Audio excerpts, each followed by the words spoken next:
Dar vienas mūsų pranešėjas Mantas Urbonas, TUDAY generalinis direktorius, programavimo architektūros ir dirbtinio intelekto vizionierius. Savo pranešime Mantas papasakos apie tai, kaip technologinis progresas gali transformuoti transporto sektorių, o tokie dirbtinio intelekto sprendimai kaip ChatGPT ženkliai pasitarnauti, sprendžiant iki šiol sunkiai išsprendžiamas problemas. Pasitikime, Mantas Urbonas scenoje.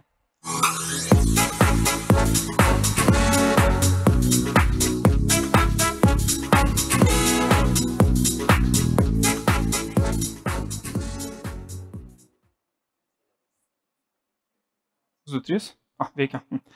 Ačiū už pristatymą. Turbūt neverta klausti, ar jūs žinote, kas yra ChatGPT, turbūt visi esat pabandę, bet įdomu būtų sužinoti, kiek iš jūsų kasdieną savo kasdieniam darbe naudojate ChatGPT.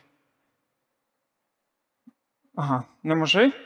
O gal kas nors esate savo įmonėje, galbūt turite sudėtingesnį programinį sprendimą, kuriame ChatGPT yra po kapoto, jo tiesiog jį nematot, bet jis veikia. Jau labai pažangi auditorija. ChatGPT, arba tai, ką mes vadinam ChatGPT ir ką įsivaizduojam, kad yra internetiniai naršykliai langas, į kurį gali rašyti kažkokius žodžius, ir tau parašo atsakymą, tai čia yra tik tais viena dalis to, ką ChatGPT, ką dirbtinis intelektas gali daryti. Ir gana nedidelė dalis. Aš aplamai manau, kad netolimoje ateityje daugybė verslų kažkokiu aspektu įsidiegs, ypač didesni verslai, jie įsidiegs tam tikrus programinius sprendimus, kuriuose yra didelis dirbtinio intelekto komponentas. Kaip daug kas įsidėgė ERP, įsidėgėt business intelligence sprendimus, CRM'us, kažkokius planavimo sprendimus, ateina laikas dabar ir dirbtiniam intelektui. Pradėsiu turbūt nuo apibrėžimo. Labai dažnai naudojame žodis LLM arba trumpinys LLM. Lietuviškai turbūt būtų didysis kalbinis modelis arba didieji kalbiniai modeliai. Tai labai trumpai sakant, čia yra nepaprastai sudėtingi neuroniniai tinklai, kurie yra apmokyti milijardais žodžių. Pavyzdžiui, GPT-3, tas senas GPT-3, kurio jau niekas nebenaudoja, jisai buvo mokomas iš skirtingose šaltiniuose, sakoma, apie 500 milijardų žodžių. Ir tas didysis, large, yra esminis komponentas šitoje technologijai. Kaip matom diagramai, vertikali ašis reiškia dirbtinio intelekto sugebėjimą, o horizontali yra, kiek žodžių mes juos apmokam arba kiek pastangų dėjom. Tai kažkoks fenomenas nutinka tada, kai apmokymo kiekis peržengia tam tikrą ribą. Ir nuo to laiko intelektas pasidaro, nuo to taško intelektas pakyla eksponentiškai. Ir daug kas naudoja ChatGPT, aš taip ūkiškai pasakysiu, kaip bullshit as a service. Man reikia teksto, aš duodu instrukcijas ir man ChatGPT to teksto prigeneruoja. Labai sklandžia, gražia kalba. Pavyzdžiui, labai tinka marketingui. Bet taip pat ChatGPT pakankamai protingas, jis gali kurti programinę įrangą, programuoti visai pusėtinai. Jisai netgi gali duoti labai gerų idėjų knygai ir gali tą knygą parašyti.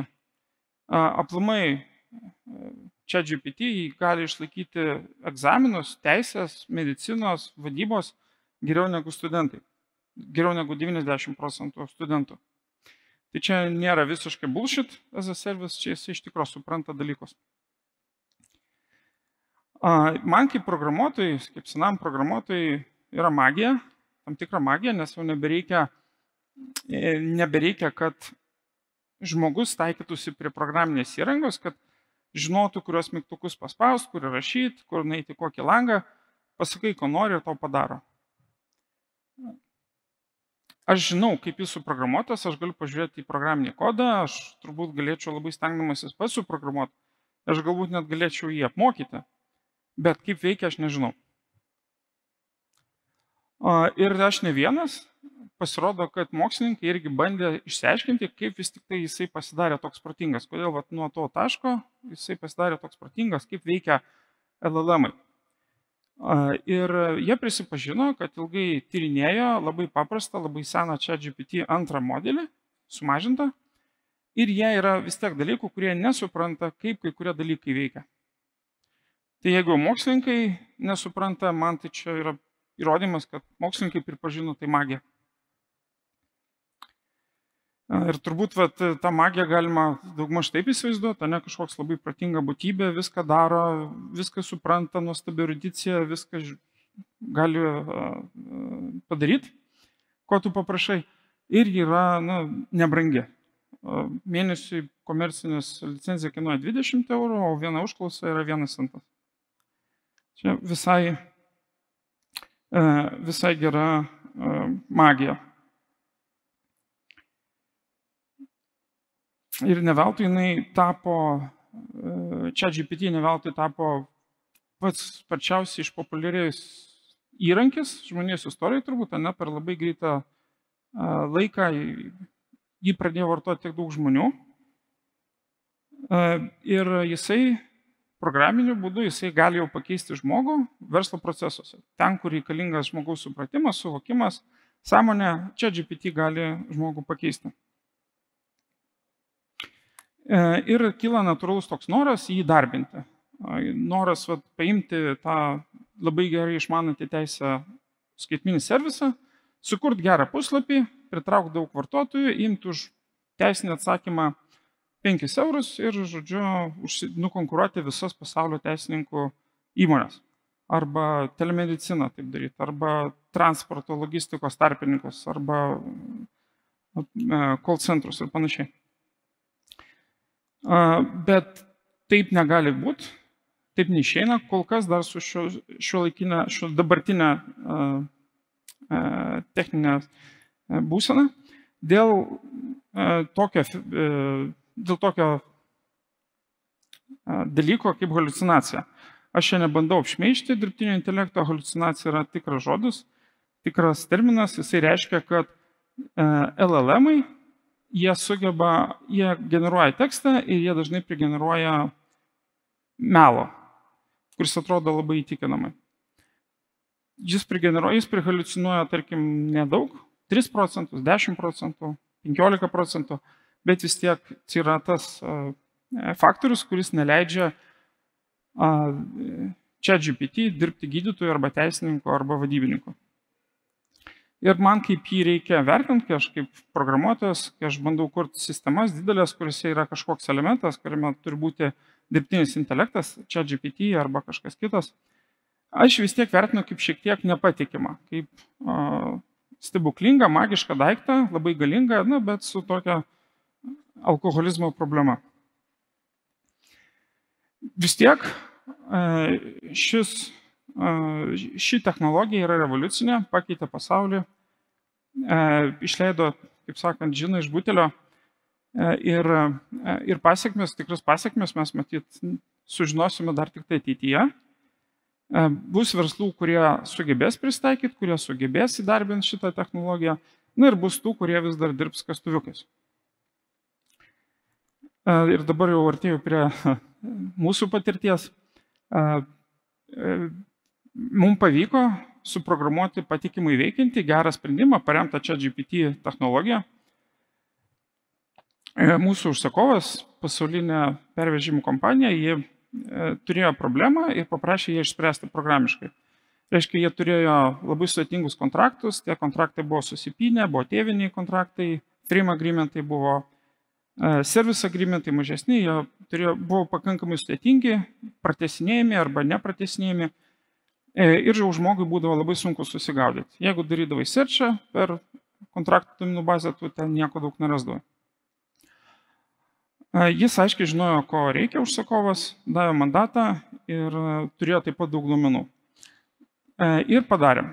Lygiai prieš metus toks sprendimas būtų buvęs visiškai neįmanomas, ne teoriškai, ne praktiškai, o dabar mes jį padarėm per 2 mėnesius, nuo rugpjūčio pradžios iki rugsėjo pabaigos.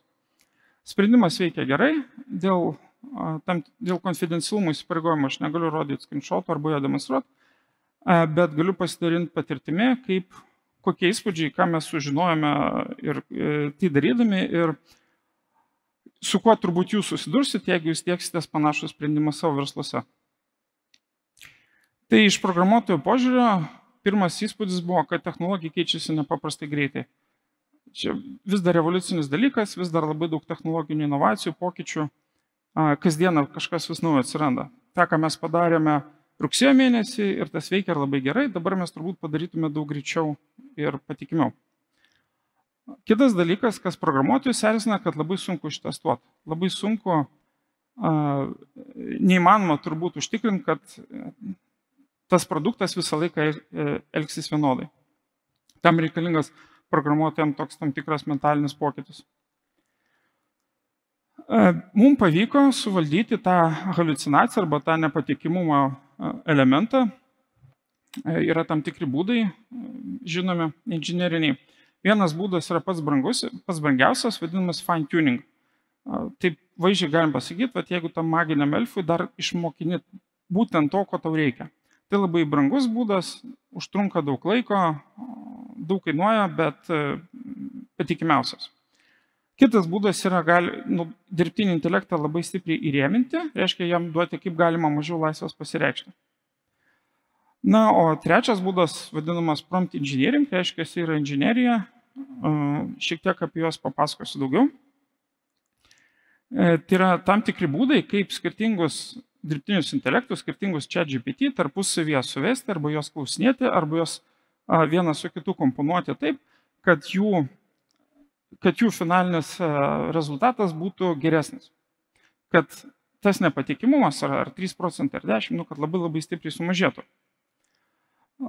Jų yra daugybė, kasdien atsiranda vis daugiau, turbūt kai baigsiu kalbėti, atsiras dar daugiau, dar vienas arba kitas būdas.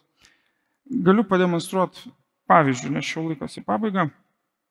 Čia yra pavyzdys, ką, tarkime, jūsų įmonės automatinis klientų palaikymo centras, ką jisai turėtų reaguoti į laiškus. Tarkim, gavome e-mailą iš pikto kliento, jisai sako, viskas blogai, duok nuolaidą, ne? Ir jeigu mes tiesiog automatiškai tokius laiškus duotume ChatGPT turbūt tas nuolaidas ir dalintų. Prižadėtų įmonės vardu. Ir tikrai, jei paimam vieną ChatGPT, jam liepiam elgtis rolėje, suporto specialisto rolėje ir sakom, štai apdirbk šitokį kliento e-mailą. Na ir aišku, suporto specialistas jis ima apgailestauti, atsiprašinėti, ir kažką žadėti. Bet tada mes jungiam dar vieną ChatGPT, į tą patį sprendimą mes jungiam kitą ChatGPT, kuris jau elgiasi kitoje rolėje, kuris jau dirba direktorius rolėje, o direktorius visiškai nenori dalinti nuolaidų ir direktorius nemato poreikio šitam klientui duoti nuolaidas. Todėl ChatGPT, tas elgdamasis direktorius pozicijai, jis sako gerai, duok nuolaidą, bet kuri būtų netikra. Ir jie taip toliau kalbasi, tarpusavį bendrauja, tie du ChatGPT, jie nežino, kad jie kalbasi tarp roboto, jie mano, kad kalbasi su žmonėm. Ir galų gale jų galutinis e-mailas yra daug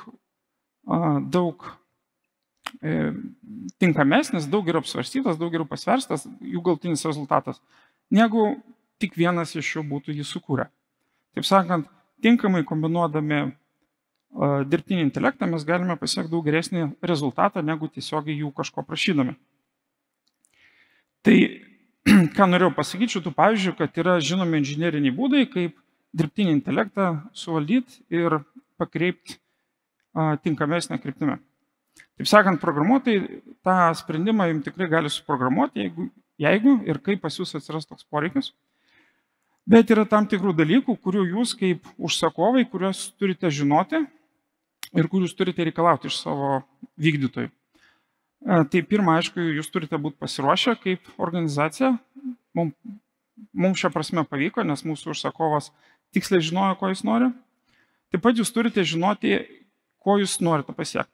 Finansinė prasme, kas jums kainuoja. Tarkim, jeigu jūs norite turėti dirbtinį intelektą kaip vadybininką arba dirbtinį intelektą kaip automatinį call centro specialistą, atrodo, kad 1 centas už atsakymą yra pigu, bet jeigu tų ChatGPT agentų turi būti labai daug, jie turi labai daug visko galvoti ir svarstyti, tai po 1 centą jau gali susidaryti, tarkim, virš 10 eurų vienam atsakymui. Ir tai reiškia, kad būtų verslo prasme, turite žinoti, ko jūs norite. Trečias dalykas yra namų darbai. Reiškia, informacija, kurią jūs turite savo įmonėje, turi būti labai gerai sutvarkyta ir ištvarkyta. Netgi kas yra headeryje ar footeryje, ChatGPT, tas alfas, jisai gali iš ten pradėti skaityti informaciją ir naudoti savo darbę. Ketvirtas elementas, taip plačiai pavadinti knowledge engineering, tai yra, jūs turite paklausti savo programuotojų arba savo tiekėjų, kaip jie iš visos turimos įmonės informacijos slaptos, kaip jie atrinkinės būtent tuos elementus, kuriuos reikia duoti dirbtiniam intelektui. Tai, kad duodi dirbtiniam intelektui, tai žino, tai jisai moka atsakyti. Technologinė prasme, inžinerinė prasme, šiuo metu tas ketvirtas punktas yra pats sudėtingiausias, turintis daugiausiai iššūkių ir čia vyksta daugiausiai inovacijų. Aišku, reikia pasiklausti programuotojų, o kaip jūs suvaldysit haliucinacijas. Aš girdėjau, kad LLM-ai, ChatGPT arba Bardas arba Llama, šitie dirbtiniai intelektai, kad jie haliucinuoja. Ir programuotojai turi labai aiškiai, suprantamai parodyti visą strategiją, kaip jie suvaldys. Dar vienas toks patarimas, labai svarbus turbūt, jūsų programuotojai turi domėtis technologiniam naujovėm ir jau turi sekti tas naujienas.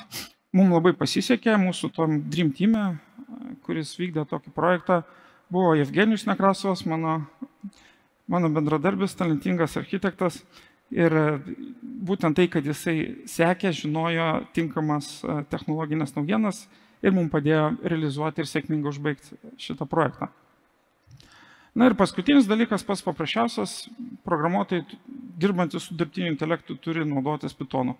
Yra daug programavimo kalbų, visos labai geros, bet darbui su dirbtiniu intelektu be abejo reikalingas Pythonas. Na ir trumpai tariant, jeigu taip reziumuot, ką aš čia norėjau pasakyti, tai šiuolaikinė technologinė situacija, padėtis leidžia visom įmonėm savo verslo procesuose naudoti ChatGPT ir ne vien tik tai kaip langai, kuriam aš galiu kažko paklausti ir jis man kažką atsakys, bet galima naudoti daug giliau. Ir visai patikimai technologijos ir visa technologinė ir procesinė branda tai leidžia padaryti. Aš labai tikiuosi, kad Lietuvos ir šio regiono įmonės, logistikos įmonės sugebės tai pritaikyti, atrasti ir taps daug vertingesnėm ir pranašesnėm. Jeigu turėsite kokių klausimų, tai galite susitikti mane arba mano kolegą koridoriuje ir mielai pabendrausim. Ačiū Jums.